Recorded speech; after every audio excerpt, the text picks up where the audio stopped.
안델센의 유명한 동화 벌거벗은 임금님에는 듣기 좋은 말만 쫓다가 진실을 외면한 한 임금의 이야기가 나옵니다. 멋진 옷에 대한 욕심이 가득했던 한 임금은 어리석은 사람에는 보이지 않는 옷을 만든다는 사기꾼 재단사들의 거짓말에 속아 넘어갑니다. 정작 아무도 그 옷을 볼 수는 없었지만 바보 취급받을까 봐 두려워 신하들은 입에 발린 칭찬만 늘어놓았고 임금 자신도 속아서 그 옷이 보이는 척 했습니다. 결국 임금은 아무것도 걸치지 않은 채 거리 행진에 나서고 백성들마저 눈앞의 거짓을 마치 사실인 양 박수치며 환호합니다. 거짓된 아첨이 난무하던 그 순간 한 아이가 맑은 목소리로 외칩니다. 임금님이 벌거벗었어요 라고 했습니다. 모두가 숨기고 있던 불편한 진실을 드러낸 이 한마디에 왕과 신하, 백성들은 자신이 어리석었음을 깨닫게 됩니다. 듣기 좋은 거짓에 취해 있을 때 결국 우리를 살리는 것은 용감하게 진실에 직면하는 것이라는 점을 보여주는 동화라 하겠습니다. 이처럼 사람들은 때로 불편한 진실보다 달콤한 거짓을 선택하는 유혹에 빠지곤 합니다. 현대사회에도 자신에게 듣기 좋은 말만 골라서 듣는 현상이 점점 짙어졌습니다. 많은 이들이 뉴스나 정보를 접할 때 자신의 입장에 맞는 이야기만 취사 선택하고 비판적 조언이나 객관적 소리 혹은 불편한 목소리는 아예 외면해버리기까지 합니다. 인터넷과 소셜미디어의 알고리즘은 이러한 경향을 더욱 부추기는데요. 비슷한 생각을 지닌 사람들끼리만 모여 동일한 의견만 반복해서 듣는 이른바 확증 편향이나 에코체인버 같은 현상이 벌어지고 있습니다. 그렇게 보고 싶은 것만 듣고, 보고 싶은 것만 보고, 듣고 싶은 말만 듣는 문화가 퍼지면서 정작 우리에게 꼭 필요한 진리는 점점 설 자리를 잃어버리는 듯합니다. 문제는 이러한 태도가 신앙의 영역에서도 나타나고 있고 나타날 수 있다는 사실입니다. 오늘날 일부 신자들은 하나님의 온전한 말씀보다는 자신을 편안하게 해주는 가르침이나 달콤한 위로의 말만 취하려는 경향이 있습니다. 그리고 그것을 복음이라고 그냥 스스로 확증해버립니다. 그러나 성경은 이미 이러한 시대의 위험을 경고하고 있습니다. 사도 바울은 디모데에게 오늘 본문에서 말하듯이 때가 이르리니 사람들이 바른 교훈을 받지 아니하고 귀가 가려워서 자기의 욕심을 따라 스승을 많이 두며 또 그 귀를 진리에서 돌이켜 허탄한 이야기를 따르리라 라고 했습니다. 바울이 말한 대로 많은 사람들이 불편한 진리 대신에 즐거운 말만 쫓는 시대가 되었다고 해도 과언이 아닐 것입니다. 이러한 때에 우리 신자에게 가장 필요한 자세는 어떤 것이겠습니까? 이 시간 저와 여러분은 본문 말씀을 통하여 진리의 말씀 앞에서 성도가 가져야 할 자세가 무엇인지 함께 상고해 봄으로 은혜 나누고자 합니다. 먼저 오늘 본문은 신자가 하나님의 말씀의 권위, 그것을 인정하고 그 말씀이 주는 교훈을 사모해야 함을 가르쳐주고 있습니다. 바울은 오늘 본문을 시작하면서 먼저 하나님 말씀의 엄중성을 말합니다. 즉 하나님의 말씀은 신적 권위를 가진 신의 계시라는 특성을 말하는 것입니다. 그렇게 이 말씀은 사람에게 전파되는 것이지만 무엇보다 하나님 앞에서 이 말씀을 다루라고 얘기하고 있습니다. 그리고 이 말씀은 역사의 환경이나 주변의 환경, 개인의 컨디션에 따라 그 가치와 진위가 바뀌는 것이 아닌 언제든지 진리임을 강조하며 때를 얻든지 못 얻든지라고 표현했습니다. 그리고 전파하다, 가르치다, 즉 케르그마, 디다케라는 개념을 다 사용함으로써 하나님의 말씀은 진리를 선포하는 면과 함께 그 진리를 듣고 신앙이 된 사람이 계속해서 가르침과 양육을 받아야 하는 두 가지 면이 있음을 보여주고 있습니다. 한번 그리스도인이 된 사람은 계속해서 양육을 받아야 하지만 동시에 또 오랫동안 성숙한 신앙을 갖고 있는 오래된 성도들도 계속해서 그리스도 복음의 기초를 들어야 하는 것입니다. 여기 2절에 때가 이를 것이다 라고 했는데 이 때는 크로노스, 즉 우리가 흔히 말하는 시간선상의 어떤 때를 말한다기보다는 카이로스, 즉 어떤 특색이나 색깔을 갖고 있는 의미적인 때를 말합니다. 그러니까 때가 이르러 사람들이 진리를 외면하고 허탄한 이야기를 쫓는다는 것은 장차 어떤 시대에 올 것이다 라는 뜻이라기보다는 언제나 그런 특색이 인류의 시간에는 있을 것이다 라는 뜻입니다. 그렇기 때문에 이어지는 5절에서도 그러나 너는 이라며 이 특색이 먼 훗날에 있을 것일 뿐만 아니라 지금 디모데의 시대도 있음을 말해주고 있습니다. 3절에 바른 교훈이라고 했는데 이것은 건전한 교리라는 뜻입니다. 이 교리의 필요성을 성경은 강조합니다. 어떤 이들은 이렇게 비판하기도 합니다. 성경을 읽으라고 해야지 왜 자꾸 교리를 배우라고 하냐? 교회가 성경을 가르쳐야지 왜 자꾸 교리를 가르치냐? 그런데 그것은 매우 넌센스입니다. 교리라는 것은 성경에 나오는 주제들을 교인들이 배우고 싶고 익히기 쉽게 정리해 놓은 것이 교리입니다. 그리고 똑같은 성경의 글자를 읽어도 어떤 사람들은 엉뚱하게 해석을 합니다. 극단적으로는 여기에 나온 이 재림주가 바로 납니다, 이렇게 해석하는 사람도 생겨납니다. 그렇기 때문에 교리는 필요하고 늘 배워야 하는 것입니다. 3절에 등장하는 받지 않다라는 말은 못 견딘다, 참아내지 못한다는 말입니다. 2절에 하나님 말씀의 특색을 말했듯이 그것은 경책하며 경계하며 권면하기 때문에 사람들이 그 말씀을 견디지 않고 참지 않는 것입니다. 귀가 가렵다라는 말은 우리가 서론에서 살펴본 달콤한 말, 듣고 싶은 가르침, 즐거운 말만 듣고 싶어하는 인간의 본능적인 상태를 가리키는 말입니다. 스승을 많이 둔다 해서 많이 둔다는 쌓아 올린다, 산더미처럼 모은다는 뜻입니다. 그러니까 들어야 할 말, 필요한 말, 객관적인 진리를 찾아 나서기보다는 자기 생각에 동의하고 자기 말에 지지해주는 솔깃한 주장만을 쌓아 올리는 겁니다. 오늘날로 비유를 든다면 내 유튜브 알고리즘의 즐겨찾기에 그런 것들만 잔뜩 저장해 놓고 반복적으로 자기 편향을 키워가는 것이죠. 마지막으로 여기 허탄한 이야기는 신화와 미신 같은 만들어낸 이야기를 말합니다. 인류 보편적으로 주어진 어떤 진리 같은 것을 찾기보다 인간이 고안해내는 그런 말들에 끌리는 것입니다. 그런 말들이 전혀 쓸모없고 몽땅 나쁘다는 말이 아닙니다.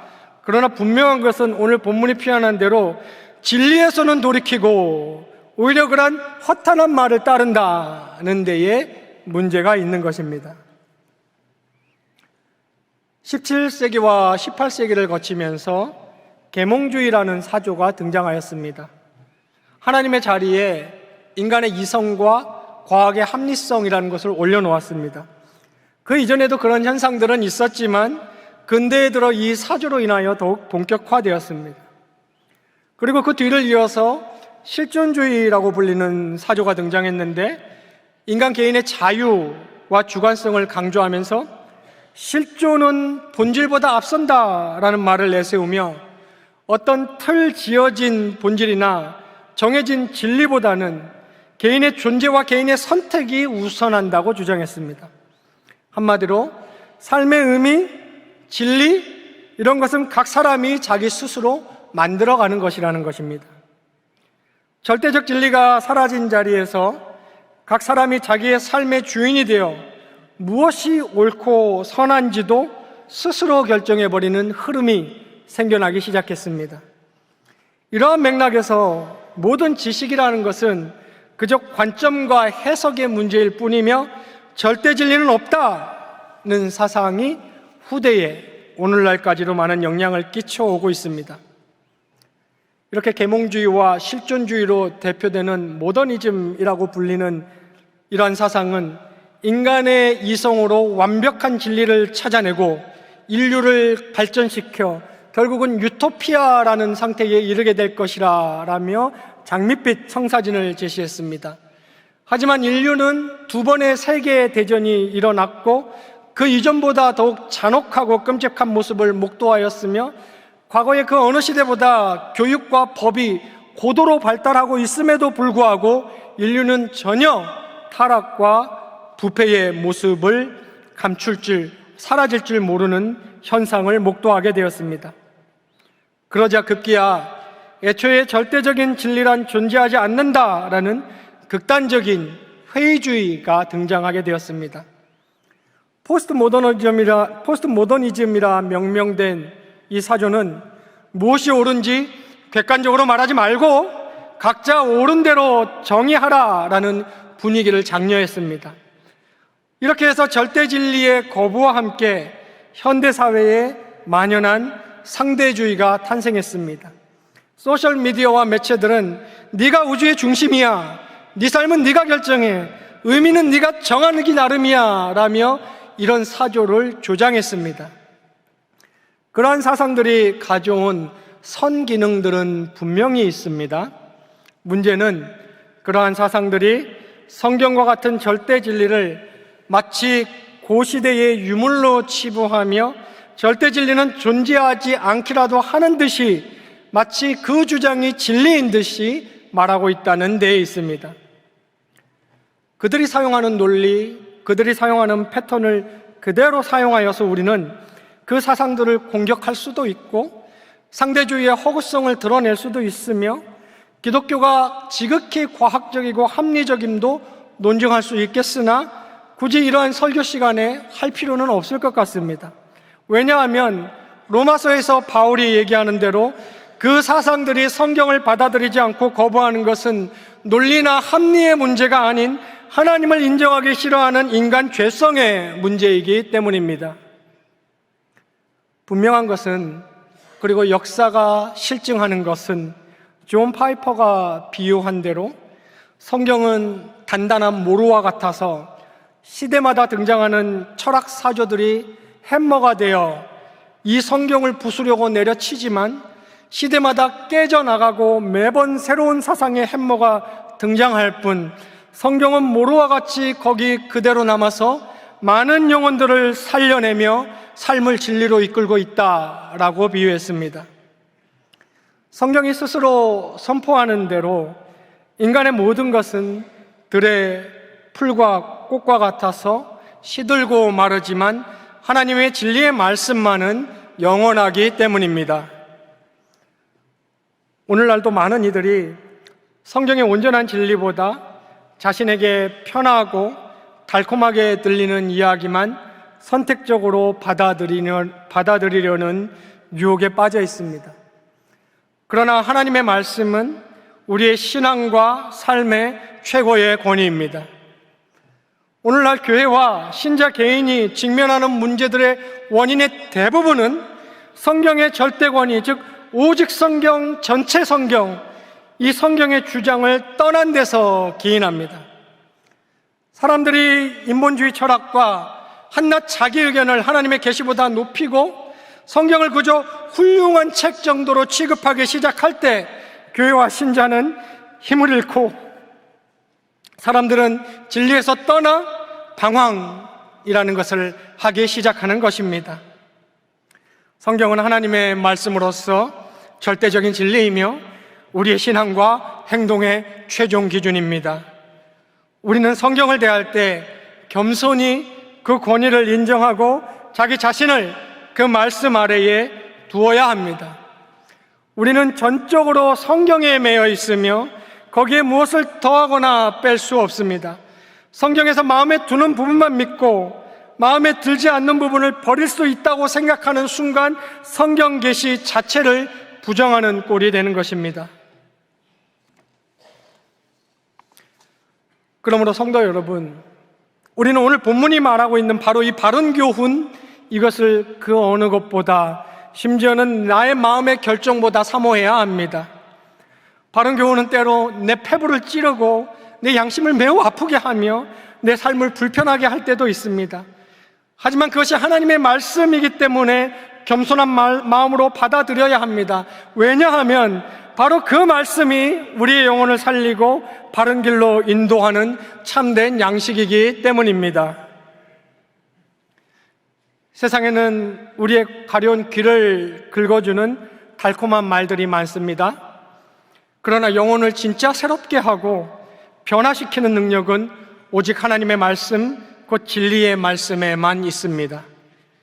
시대가 진리의 건전한 교훈을 등지고 허탄한 이야기를 따라갈 때 신자는 더욱 굳건하게 말씀을 붙들고 사모하는 자리에 점점 더 다가가야 합니다. 진리를 갈망하며 하나님의 말씀을 묵상하고 배우기를 힘쓰시기 바랍니다. 그것이 바로 이 혼탁한 시대에 여러분의 영혼을 지킬 수 있는 길입니다. 우리가 성경을 하나님의 말씀, 곧 신앙과 삶의 유일한 권위로 받아들이느냐 아니냐가 결국 모든 것을 결정합니다. 바른 교훈을 사모하여 듣고자고 할 때 바로 그때 성령께서 우리 마음에 진리의 빛을 비추셔서 어떤 혼란과 미혹 속에서도 길을 잃지 않게 인도해 주십니다. 그리고 그렇게 말씀을 사랑하는 자에게 하나님은 참된 위로와 소망을 아낌없이 부어주십니다. 우리 하나님은 신자가 다른 그 어떤 소리가 아닌 말씀 위에 굳게 서기를 원하십니다. 사람들이 저마다 귀에 듣기 좋은 이야기를 쫓아서 흩어질 때 말씀의 권위를 인정하고 진리로 돌아오는 그 한 사람을 하나님은 기쁘게 받아주십니다. 마치 종교개혁 당시에 많은 사람이 인간의 부패한 전통에 얽매여 있을 때 깨어있는 한 사람 한 사람이 오직 성경을 붙든 덕분에 교회가 새롭게 된 것처럼 오늘날도 한 사람 한 사람이 하나님의 말씀을 최고 권위로 알고 붙들 바로 그때에 교회에는 바로 소망이 있고 그 사람의 영혼은 안전하게 거하게 되는 것입니다. 어떤 유행과 사상도 하나님의 진리보다 앞세우지 마시기 바랍니다. 오직 하나님의 말씀에 바른 교훈을 사모하며 존중할 때 우리 삶에 하나님 나라의 권능이 임하고 참된 평안이 찾아올 것입니다. 또한 오늘 본문은 말씀을 듣기만 하는 것이 아니라 실천함으로 신자가 진리 안에 거할 수 있음을 보여줍니다. 말씀의 권위를 인정하고 바른 교훈을 들을 뿐 아니라 그 말씀에 순종하여 삶에서 실천할 때 비로소 우리는 성경이 말하는 진리 안에 거하게 되는 것입니다. 본문 5절에서 바울은 바울 특유의 스타일을 사용하여 명령합니다. 그러나 그리스도인 된 너희는, 그러나 너는 모든 일에 신중하여 고난을 받으며 전도자의 일을 하며 내 직무를 다하라 라고 권면했습니다. 여기 직무를 다하라는 직접적으로는 디모데라는 사역자에게 한 말이지만 이 성경 말씀은 모든 성도가 받아야 하는 중요한 영적인 진리를 담고 있습니다. 그것은 말씀을 붙잡고 실천하라는 것입니다. 그러나 너희는 실천하라는 것입니다. 5절에 신중하여로 번역된 이 단어는 정신을 똑바로 차리다, 어떤 것에 취해 있지 않다, 맨정신을 유지하다라는 뜻입니다. 즉 하나님의 말씀대로 살아가려 하면은 세상에 자신을 무방비로 내어두어서는 안 되고 정신을 똑바로 차리는 것이 필요함을 말해줍니다. 동시에 고난을 받으며 라고 함으로써 언제나 세상에서 진리를 따르는 일은 고난, 어려움, 불편이 뒤따름을 바울은 숨기지 않고 있습니다. 당시에도 많은 사람이 진리를 버리고 자기 욕망을 따랐지만 디모데만큼은 반대로 모든 일에 정신을 차리고 어려움이 와도 참고 복음 증거에 힘쓰며 하나님께서 맡기신 사명을 다하라고 당부하는 것입니다. 참된 신자는 말씀을 단지 지식으로 간직하는 사람이 아니고 삶으로 실천하고자 몸부림치는 사람입니다. 듣기만 하고 행하지 않으면 야고보가 자신의 서신 1장 22절에서 말한 것처럼 오히려 스스로를 속이는 것입니다. 앞서 우리가 확인한 바른 교리와 삶이라는 것을 분리하는 것은 사소한 잘못이 아닙니다. 그것은 성경에서 완전히 벗어나는 치명적인 잘못입니다. 머리로는 올바른 말씀을 다 알고 있다고 하면서 실제 삶에서는 그 말씀을 따르지 않는다면 그것이야말로 진리를 심각하게 배반하는 행위입니다. 입술로 하나님을 시인하면서 삶으로 부인하는 것은 오히려 거룩하신 하나님의 이름을 더 모독하는 것입니다. 하나님과 진리를 더 우습고 값어치 없게 만드는 꼴이 되는 것입니다. 어떤 신자들은 성경의 말씀을 지적으로 동의하고 마음에 담아두는 것으로 마치 그리스도인으로 살고 있다고 스스로 착각하는 사람들도 있습니다. 그러나 그것은 사탄이 사용하는 최고의 걸작 수법 중에 하나입니다. 우리로 하여금 말씀 자체에는 굉장한 관심을 가지게 하면서도 정작 그 가르침을 실천하지 못하게 하는 것입니다. 성경에 등장하는 이 믿음, 피스티스라는 이 개념의 중요한 요소는 바로 그 믿는 바를 행함, 믿는 바를 삶의 구현함에 진정한 믿음의 의의가 있는 것입니다. 말씀을 듣고 깨달았다면 반드시 순종으로 응답해야 합니다. 하나님께서는 우리의 바로 그 순종이라는 것을 통해 역사하시고 우리를 진리 가운데 굳게 세워주시기 때문입니다. 반대로 말씀과 우리의 삶이 괴리될 때 우리의 신앙은 힘을 잃고 기쁨도 사라지며 거룩함도 무너져 내리기 시작하며 오히려 그 말씀이라는 것이 더 우스꽝스러워지는 것입니다. 아무리 좋은 교리를 머리로 알고 있어도 행함이 없으면 그 사람의 믿음은 시든 꽃과 같아서 아무런 열매를 맺지 못합니다. 성도 여러분, 말씀에 순종하는 바로 이 삶이 우리가 진리 안에 있다는 증거가 되는 것이고 또한 우리가 진리 안에 있을 최선의 방법이 바로 이 말씀에 순종하는 것입니다. 우리가 순종을 할 때에 그 말씀의 능력이 곧 우리의 인격과 행동 속에 나타나기 시작하는 것입니다. 본문에서 말하는 고난을 받으며 전도자의 일을 하라는 오늘 본문의 권면처럼 우리는 말씀대로 살기로 우리의 몸을 움직이고 우리의 시간을 들이고 희생과 수고를 감당할 때에 하나님께서 주시는 영혼의 열매와 기쁨을 체험하게 되며 더욱이 그 진리라는 것이 더욱 아하 이게 맞구나 하는 확신으로 우리에게 다가오게 되는 것입니다. 실천을 통해서 우리는 말씀의 진리가 실제로 옳다는 것, 그리고 그 말씀의 진리가 실효성이 있다는 것을 가장 먼저 우리 스스로에게 입증하게 됩니다. 이것이 복음의 신비입니다. 이것이 곧 성경이 말하는 산신앙의 체험이라는 것입니다.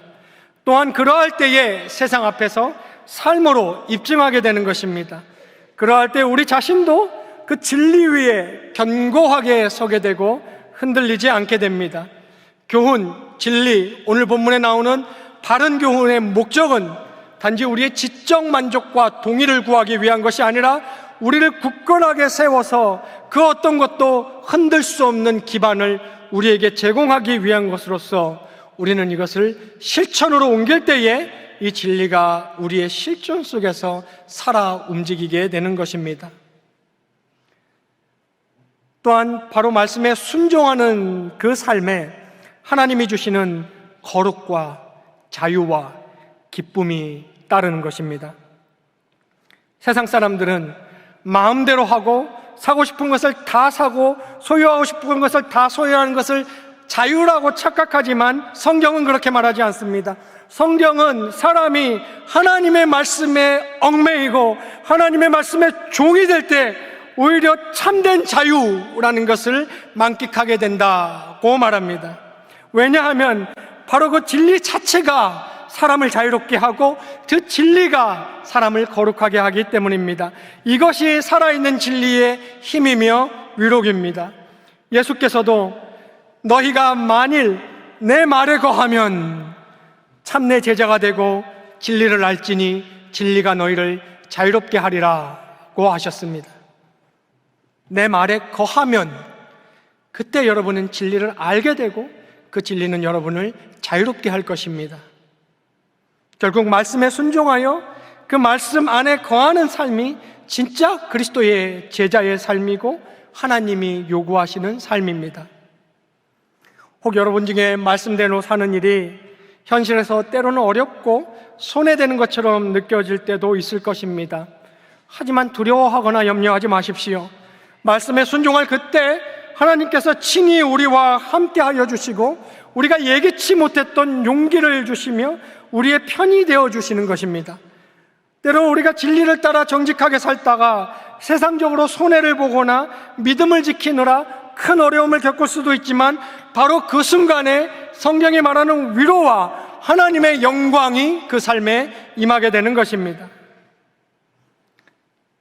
또한 말씀과 삶이 하나 될 때에 이 세상은 비로소 우리 안에 계신 하나님을 보게 됩니다. 순종의 삶이 세상에 대한 가장 강력한 복음의 증언이기 때문입니다. 가족과 이웃에게 100마디 말로 전도하는 것보다 선도가 말씀에 순종하고 하나님이 살아계신 것처럼 행동하며 정직하고 거룩하게 살아가는 모습을 보일 때 진리의 빛이 환하게 비추는 것입니다.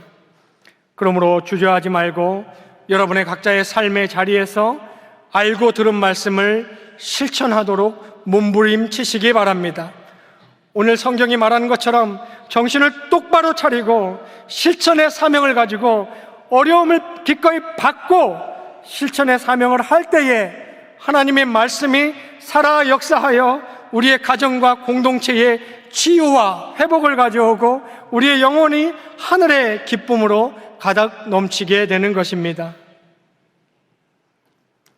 성도 여러분, 바울은 디모데에게 이러한 시대적 흐름 속에서 너는 말씀을 전파하라, 모든 일에 신중하여 고난을 받으며 전도자의 일을 하며 내 직무를 다하라, 그러나 너는 이라고 진리의 명령을 하고 있습니다. 다수가 진리를 떠나 방황을 택할 때에도 너는 끝까지 진리 위에 굳게 서라 라는 권면입니다. 이 말씀은 오늘 우리 성도들에게 주는 성경의 도전입니다. 제가 아까 간단히 설명드린 우리가 사는 이 시대는 계몽주의 이래로 진리의 권위를 흔들고 실존주의와 포스트 모더니즘을 거치며 아예 진리 자체를 부정하거나 각자 자기 욕망대로 진리를 정의해버리는 풍조가 만연해졌습니다. 그러나 여러분, 그렇다고 해서 하나님의 말씀이 변하거나 움직이는 것이 아닙니다. 하나님의 말씀은 절대 변하지 않으며 영원히 존재합니다. 예수께서는 내가 곧 길이요, 내가 곧 진리요, 내가 곧 생명이다 라고 하셨습니다. 성경 말씀은 너희를 거룩하게 하는 것은 곧 진리다 라고 했습니다. 우리 시대의 사람들은 절대 진리라는 표현을 쓰면 독선적이고 편협하다고 비난합니다. 하지만 진리는 그런 태도나 취향의 문제가 아닌 그 자체로 실제하고 분명한 것입니다. 더욱이 만일 어떤 것이 진짜로 절대 진리라면 거기에는 독선과 편협이 있을 수밖에 없고 있어야 합니다. 그래야만 그 절대 진리라는 것이 훼손되거나 오염되거나 혼합되지 않기 때문입니다. 이 경우에 독선과 편협은 선한 것입니다. 진리를 보호하는 것입니다. 아무리 시대 정신이 진리를 해체시키려고 해도 하나님의 진리는 변하지 않습니다. 오히려 포스트 모던 상대주의야말로 자기 모순에 빠져 있음을 우리는 똑똑히 보아야 합니다. 아무것도 절대 진리가 없다고, 절대로 그런 게 없다고 그 누구보다 절대의 입장에 서 있는 모순이 포스트 모더니즘의 상대주의입니다. 결국 사람은 절대성을 버릴 수 없습니다. 하나님은 세상을 그렇게 창조하지 않았습니다. 문제는 어떤 것이 절제냐, 어떤 것이 맞느냐, 어떤 것이 최종 권위이고 궁극적인 진리냐를 선택해야 합니다. 너도 맞고 나도 맞다고 말하는 것이 진리를 찾는 방법이 아닙니다. 성도 여러분, 이 혼란한 철학의 시대 속에서 우리가 붙들 것은 오직 변함없는 하나님의 말씀입니다. 세상 사조를 배우십시오. 대신 분별하시고 거기에 흔들리지 말고 늘 성경의 가르침을 절대 진리의 기준으로 삼으시기 바랍니다. 유행하는 사상이나 가르침이 우리의 가려운 길을 즐겁게 해줄 수는 있습니다. 그러나 담대히 불변의 복음의 진리를 선택하는 길을 날마다 택하시기 바랍니다. 진리는 우리의 잘못을 책망하고 우리의 욕심을 내려놓게 만들고 우리를 불편하게 만들지만 바로 그 거룩한 불편함이 바로 그것이 여러분을 살리는 능력임을 절대 잊어서는 안 됩니다. 바울의 예언처럼 많은 사람이 진리를 등지고 가려운 길을 즐겁게 해줄 자기 욕망을 따라가지만 우리는 주님 앞에 정신을 차리고 진리 편에 서야 합니다. 이것이 말세를 살아가는 성도를 향한 성경의 권면입니다.